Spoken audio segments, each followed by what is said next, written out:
Tapi dari PSBB yang awal ke PSBB transisi itu terjadi penurunan atau bahkan kenaikan, Kak? Kalau dari sisi mobilitas, kenaikan ya? Untuk dari sisi mobilitas sih terlihat kenaikan sih, tapi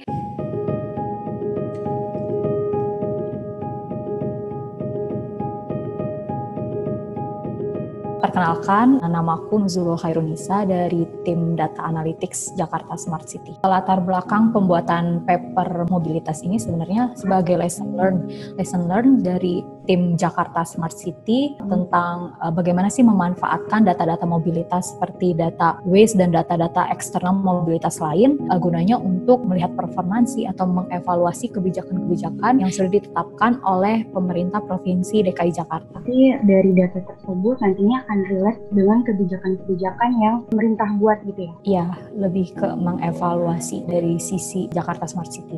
Kan aku ngeliat ya, di situ ada menggunakan data dari Waze juga, itu dimana tim data Jakarta Smart City melakukan pengolahan data dari data yang diberikan oleh Waze ke Big Data JSC.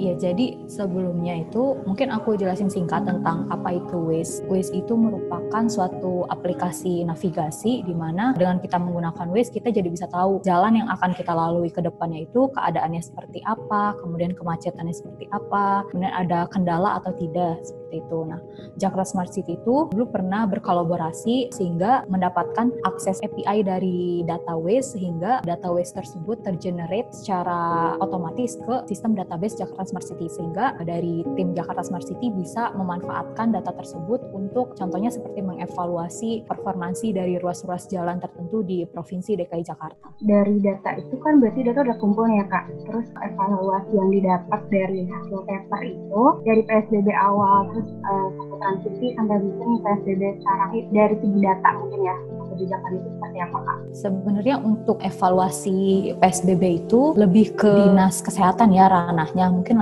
lebih ke sisi epidemiologis dan sisi kesehatan lainnya. Dan untuk terkait paper ini mungkin kan dilihatnya hanya dari sisi data mobilitas, jadi cuma menilai bagaimana sih PSBB ini pengaruhnya terhadap mobilitas DKI Jakarta. Mungkin bisa terlihat dari paper tersebut saat PSBB berlangsung itu banyak orang yang mulai tetap di rumah aja atau mengurangi mobilitasnya keluar seperti tempat-tempat umum, ke stasiun, dan sebagainya.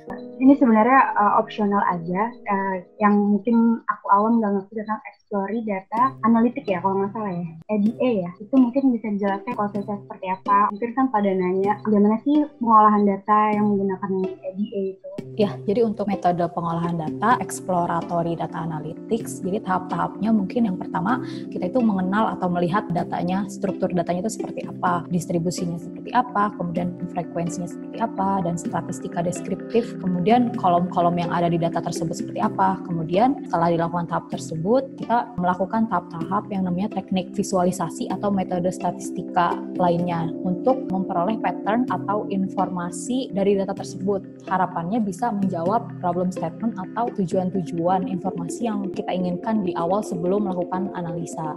Dan mungkin kalau misalnya dikaitkan dengan melihat performansi ruas jalan di PSBB menggunakan data Waze, itu harapannya kita bisa menentukan, oh ternyata ruas jalan A, B, C di saat PSBB itu performansinya bagaimana, naikkah atau turunkah, seperti itu. Tapi dari PSBB yang awal ke PSBB transisi itu terjadi penurunan atau bahkan kenaikan, Kak? Kalau dari sisi mobilitas, kenaikan ya? Untuk dari sisi mobilitas sih terlihat kenaikan sih, tapi kembali lagi karena itu merupakan data sampel dan bukan data general dari sisi Waze-nya, jadi kita belum bisa menyimpulkan secara keseluruhan ruas-ruas jalan di DKI Jakarta itu seperti apa. Sebenarnya pentingnya PSBB di masa COVID ini mungkin salah satu bentuk transmisi COVID kan dengan cara mobilitas atau bertemu antar manusia ya. Jadi harapannya dengan diberlakukannya PSBB ini bisa menghentikan mobilitas dari masyarakat, khususnya DKI Jakarta, kemudian bisa mencegah kerumunan, memutus penyebaran COVID-19, dan mungkin harapannya bisa mewujudkan visi Jakarta yang sehat, aman, dan produktif. Sekarang kan PSBB diterapkan lagi ya, karena kemarin lonjakan segala macam. Harapan Kak Nuzul sendiri untuk penerapan PSBB kembali ini dari 14 Desember lalu, apakah?